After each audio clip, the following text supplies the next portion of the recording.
Good afternoon and welcome to AIADA's AutoTalk. I'm your host, Rachel Soleimani. Before we get started, a few quick reminders. Anyone who has registered for today's program will be receiving a copy by the end of this week.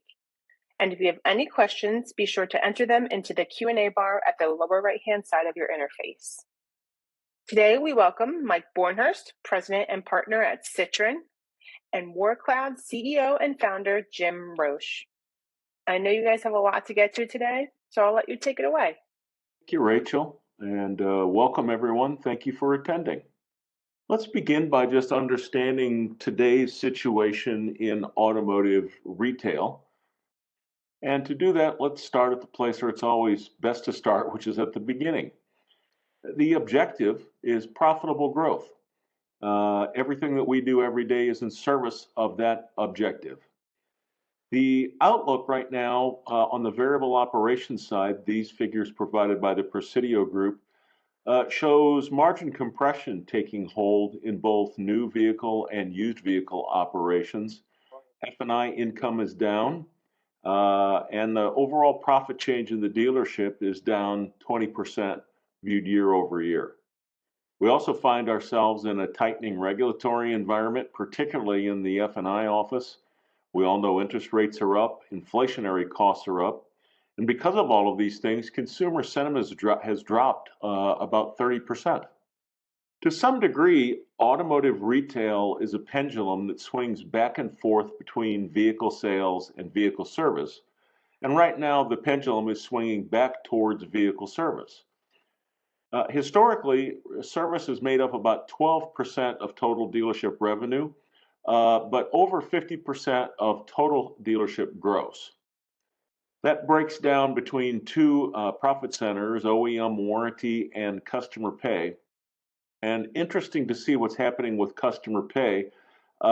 Most recent figures from NADA shows that customer pay growth is again decelerating and has normalized to about pre-pandemic levels, low single-digit growth.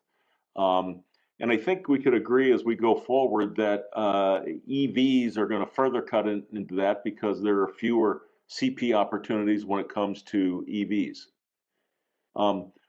What's interesting, if you look at the OEM warranty side of things, is that new vehicle sales are going to drive warranty revenue significantly higher for dealers for two reasons. One, we are going to sell millions more new vehicles, which means millions more new warranty covered vehicles on the road. And also looking on the right graph here, J.D. Power has been tracking the warranty costs of electric vehicles, and they have found that they tend to run about 300% higher than internal combustion engines. Now, nobody knows how many new vehicles or EVs we're going to sell in the coming years, but with 150 new EV models coming to market, we think that those two things are going to drive service revenue up for OEM warranty considerably. So that's a good guy for the typical dealer. However, and this kind of comes back to the topic today, which is recruiting people, dealers are a little challenged when it comes to expense management in the warranty administration office. Because we've been doing it the same way for over 80 years, the cost of processing claims consumes up to 16% of the gross profit from the warranty work. Dealers tell us that each claim can take up to 22 minutes. And as I said, we've been doing it the same way for 80 years. There's no in-house automation. And we see claim administrators on the decline. Job dissatisfaction creates turnover, which creates a gap in knowledge. And this slide shows that the W-2 warranty administrators who have historically done the processing of warranty claims are on the decline.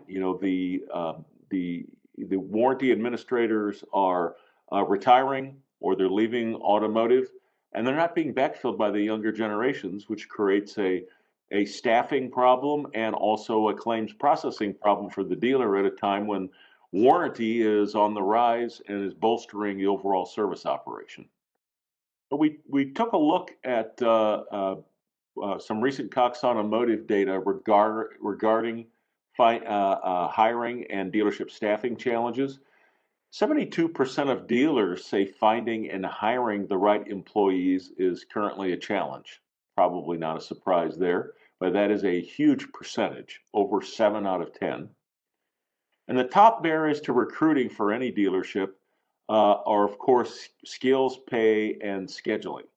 64% of people surveyed are not interested in working at a dealership, and that is a huge problem. The top reasons, they don't feel they have the necessary skills, they don't want to get paid commission, they don't want to work weekends, their perception is it doesn't pay well, and they want to work in a place where they make a difference. Whether those are correct or not for your situation is a little bit irrelevant because this is what people from the outside looking in feel. And for 64% not even interested, you can see the significant challenge that dealers have in recruiting as well as retaining key employees. Additionally, 67% of dealers say that motivating and retaining their current employees is a challenge. So, what can you do about it? The top driver is to create a supportive work environment in the dealership. Now, what is the definition of a supportive work environment? Well, you need to show people a career path. Where are they going to go within the dealership? You've got to communicate often and clearly. Transparency is very, very important. You've got to show your appreciation for your employees. You've got to give them a sense of shared values, which is somewhat related to number two, communicating, but letting them know what you stand for. And finally, diversity and inclusion, of course, is increasingly important. And those five make up what people who were surveyed view as a supportive work environment. Finally, 72% of dealers have at least 3 open job requisitions. This is a significant problem. And adding to that, dealers are adapting in a rapidly changing environment as we go through these turbulent times. So you already know you have an uphill battle. What options do dealers have if they can't find good talent? Turn it over to Mike. Hey, thanks, Jim. The good news is with all these challenges, there's lots of options to finding good talent and having a leg up. And there's really 7 things you need to focus on, and you can certainly have a leg up to all the people who are competing for talent in your area. And I'll talk about the first 4, and then give you some example of what happens when you do those right. So let's jump into paying competitive compensation. And my experience in the industry is paying competitive compensation recently has really been, gosh, we're not getting good applications. Maybe we need to add $1. Maybe we need to add a few dollars instead of really doing the market research. And the beauty of it is everybody is posting jobs on their website, online. You can easily research comparable jobs. I'd recommend you research within 25 miles of your location. Look at the job postings for jobs in the industry and outside for similar capabilities. And make sure that when you're posting a job, you have the right wages. Super important. But also beyond wages, there's other benefits you need to put in your ads because it's more than just about wages for people when looking at total compensation. Another simple one, and we'll talk about this in a second, is how you write the ads make a difference. But if you pay weekly, you're going to get more applications, especially with entry-level jobs. Lots of people today are living paycheck to paycheck. They can't wait 3 weeks for their first check. And then lastly, this one's become more and more important. Internal surveys we've done in my business and looking at turnover is drive time makes a difference.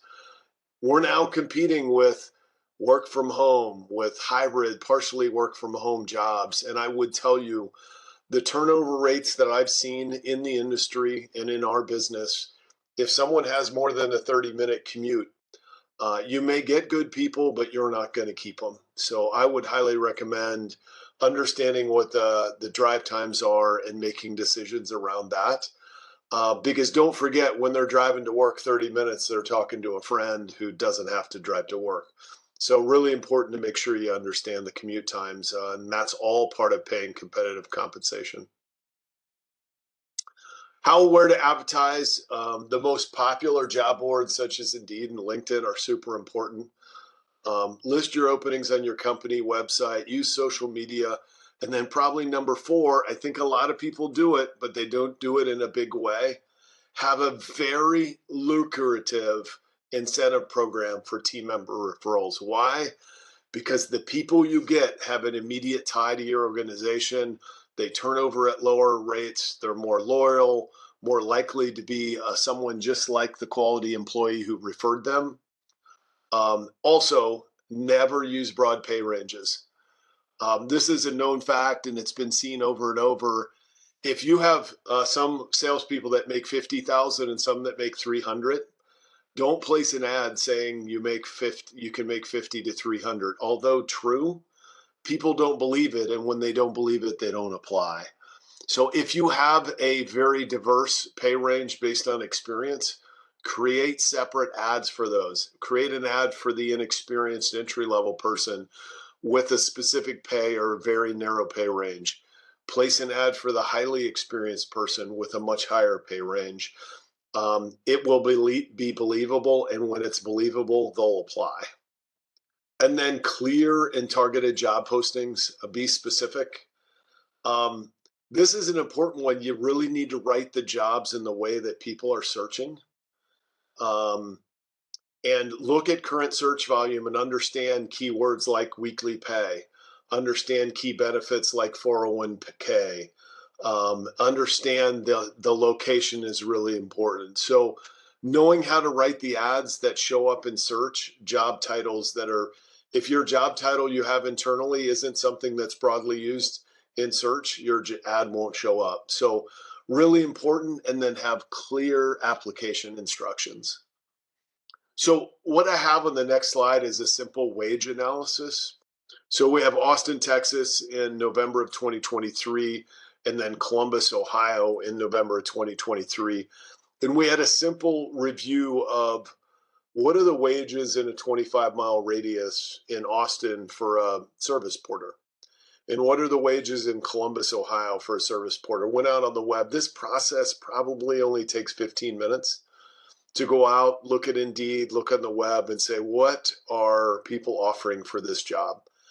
It gives you a much better view of what to say. So again, when you look at the wage analysis and post your jobs with the right wages, when you look at your how you're writing the ads, when you're going through this process, those first 4 steps I talked about, this is the type of results you're going to see.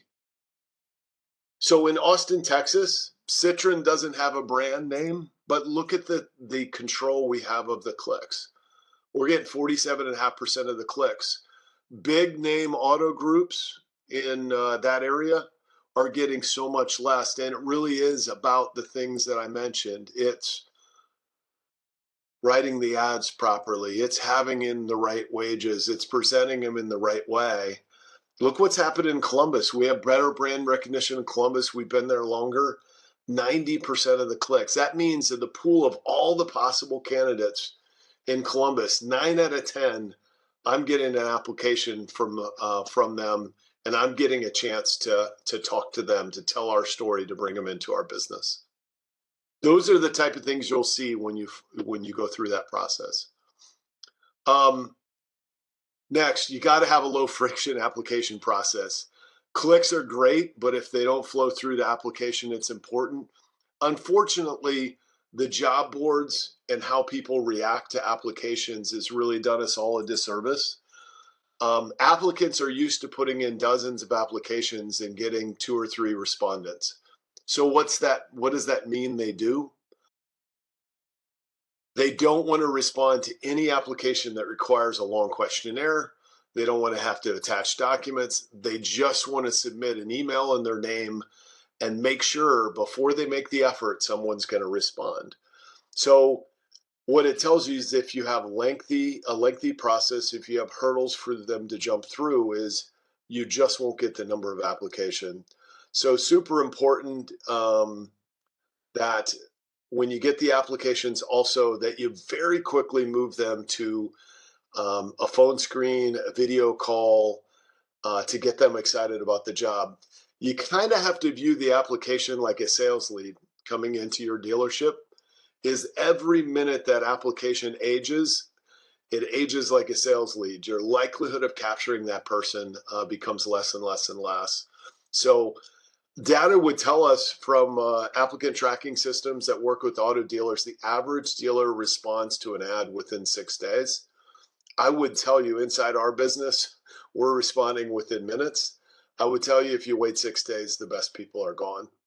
So, and then make all your processes after the application simplified, efficient background test, drug testing. I'd suggest stats tell you you're going to lose 25 to 40% of your candidates if you require marijuana testing. I wish that wasn't the case, but it is. So if you can, I would suggest that you don't test for marijuana. Simple hiring process and great onboarding. Again, make the process quick, make the response quick, use technology, schedule video interviews to get them excited. Texting is normally the best. We find a much better response to text. Emails are very slow and they may get lost. So in the flurry of junk emails that everyone gets on their personal email. So, and then onboarding, if I can tell you any one thing that's super important is make personal connections on day one. Help them connect with the people inside your business because when they connect personally, they're going to feel more comfortable. We all know starting a new job is hard and it's uncomfortable. And having it being organized, thought through, not sitting them in a conference room and saying, hey, read all this stuff, and making personal connections is a great way to make sure you don't have that early turnover. And turnover in this industry can be very, very high in the first 90 days. So making sure that's a good experience is really important. I did miss a slide when we froze up, and that was about online reputation. Online reputation is super important. If you don't have a strategy for making sure you have great Indeed and Glassdoor reviews, you need to. If you're not a 4 or better on those two sites, you're going to struggle with getting applications. Having an internal strategy where you're surveying your team, where you're asking people to give us good reviews when they have complimentary things to say about your business is super, super important. So soliciting reviews from your team on those websites that are reviewing your organization is also really important in the gaining more applications and having a good ranking. I mean, young people especially believe reviews stronger than they believe a friend telling them about an organization. So super important. And then lastly, we'll talk about a bad hire. How do I handle? I've talked to so many people that they say, and I've experienced it in my career, is, man, I knew a couple weeks in this person wasn't going to work, but we kept training and training and training, and now we're 5 weeks in, or 5 months in, and the person's not working out.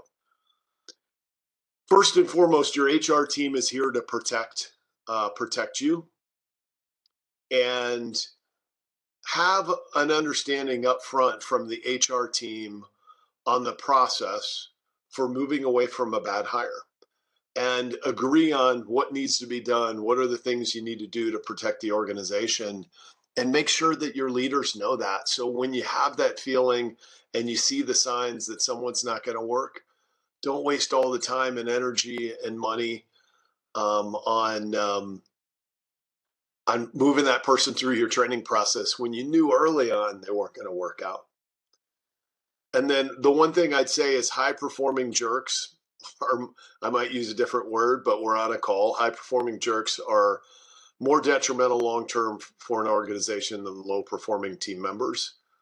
Look for the jerks early and take action before you are banking on their performance. Get them out of the business. They can be really, really harmful to your culture, which is really going to impact everybody's performance. So, with the key roles for fixed ops, technicians, advisors, warranty administration, valets, service drive greeters, car wash, detailers, parts drivers, BDC personnel, I mean, there's a lot of key roles you have to look at. You know what I'd say, with the challenges we're talking about is create a grid. Create a grid of those positions and saying, hey, are they high or low turnover? Are they hard to find? Is the training time high or low? Is there a technology replacement? Is there something I can do from a technology standpoint, like Jim was talking earlier about warranty processing? And are there outsourcing options available? And I just challenge you to sit down as a leadership team and say, what are the positions that we absolutely want to keep in house and we have the capability to find good people? What are the positions that we can supplement or replace with technology? And what are the positions, frankly, that we should decide to outsource? I think it's a good strategic discussion inside your business because it's very, very hard to be good at all these, finding all these roles. And you got a couple of choices. You have repurpose the W2 headcount with technology partners. So do you find technology to replace them? You can give people fulfilling work and use technology to take away the repetitive tasks. And then you can explore outsourcing companies and partnerships. I mean, I think those are the options for that strategic discussion. And I think of why do some companies outsource roles? And I think there's some businesses that some people, and I've talked with some dealers, said, man, I don't want to outsource anything. I want to give our people in house. But really, some organizations outsource roles to help focus their leadership team on revenue generation, on customer experience, on employee experience, and understand that the complexity of the business sometimes dictates that you have to let someone else handle a piece of your business. And what would it all mean for your fixed ops leadership team if the time was spent working just with advisors, technicians, part sales, all the revenue generating side of the business?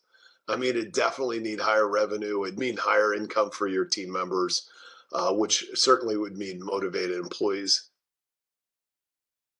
So a few examples of businesses we work with and WarrClouds work with on best practices in some of the outsource. I mean, you have the Ford dealership in Point to Hills. You have another Volvo store, another Ford store, and a Lexus store. And this is really all about a pain point for them that they found a way to solve without managing the day-to-day pieces of those pain points. So what are the key takeaways? And the thing I wanted to talk about, take a step back away from the auto industry and talk about, do other companies do this? Do other companies outsource key parts of their business? And why would we want to do that? We'd lose control. Well, I think of some world-class organizations that do that. If you walk into Costco, like I do sometimes with my wife, and you find all those stands with the great food they have, and you're having dinner with their samples. Every single person that gives out those samples does not work for Costco.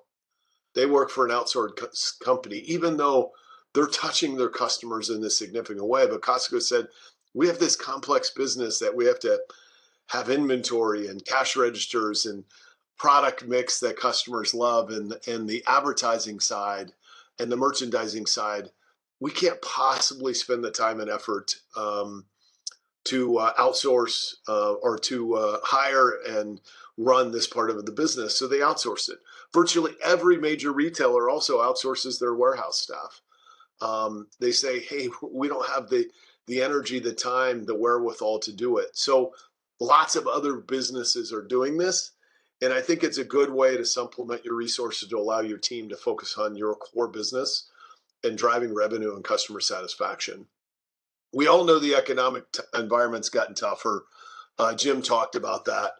And overcoming those challenges takes laser focused of super talented people driving for results. But we just talked about talent's difficult to find and attract in this industry. There's a lot of things that you can do to set yourself apart and give your team an advantage in the recruiting and hiring process. but it's real hard to manage every single role and opportunity you have with the limited resources. You can use technology, you can use outsourcing options to help your team focus on key profitability drivers. But I would tell you, and as I gave in the Costco example, the best run businesses create this formula. What talent am I going to have in house? What technology am I going to use to enhance that talent? And what outsource support to maximize the growth and profitability? And am I going to garner from a quality organization? So that's what we wanted to share with you today, and really open it up if there's any questions from the attendees. Mike and Jim, there was a few questions that came in that I will read to you guys. The first one is, does marketing need to help me with my job postings? Oh my gosh. Whoever's doing your job postings really almost needs to have a marketing background. Knowing how to write the ads, so being good with content, knowing how to write them in a way that you're incorporating search, what people are looking for, weekly pay, what's the job title, what are some of the key things that they're looking for from a benefits perspective is so important. And that really takes a web marketing background. So if you don't have that inside your HR department or your recruiting team, it's really important to figure out how to connect them up with your marketing team to help support that. So really good question. That's interesting. Thank you. The next question is, how can using technology enhance someone's job to drive retention? Take that, and thank you for the question. One of the trends that we see in creating, a more positive work environment is digitization, and that really is targeting using technology to eliminate or reduce sort of the mundane tasks, the repetitive tasks that people find, tedious. That improves employee satisfaction, but it also allows your skilled employees to focus on the higher order problems and solving them versus taking a lot of time to focus on, again, mundane, repetitive day-to-day tasks that really are best handled by technology. Jim, I think I have one more for you that came in. What are the best practices for ensuring that technology enhances rather than hinders employee satisfaction? Yeah, thank you. That's sort of related to the last one, if you will. Reducing repetitive grunt work also has the effect, in addition to increasing employee satisfaction, but it also reduces workloads, which is positive for employees. And reducing workloads reduces overall work hours. So, typically dealerships are work a little bit extra environments, which challenges work-life balance. If you're taking those mundane and repetitive tasks and automating them, again, that focuses employees on the higher order tasks, but it also reduces workload, and they get a better balance of life. And a more satisfied employee is much more likely to be retained. Absolutely. And Mike, going back to you and the outsourcing, how do you decide which tasks or functions are suitable for outsourcing? I really think it gets back to that, Rachel, that grid that I shared. Um, it's looking at the positions, looking at the difficulty you're having in hiring, the training side, the turnover, and having a strategic discussion inside your business around what are we comfortable outsourcing and what quality partners do we have that we know can do this better than we can. And having that discussion and making sure everyone's aligned in the business is super important when you make that decision, um, to help have a pressure release valve for your organization and allow them to focus on driving revenue and driving customer satisfaction, which is certainly the main key drivers for success. That's great. Well, Mike and Jim, thanks so much for taking time out of your busy schedules to join us today. Again, you will all be receiving a copy of this webinar and the slide deck by the end of this week. If you would like it sooner, the slide deck, please email me and let me know. This was our last webinar of the quarter, so we'll see you all back here in September. Be on the lookout for promotions for our webinars coming up. Thanks for tuning in and have a great summer, everyone. Thank you. Thanks, everyone.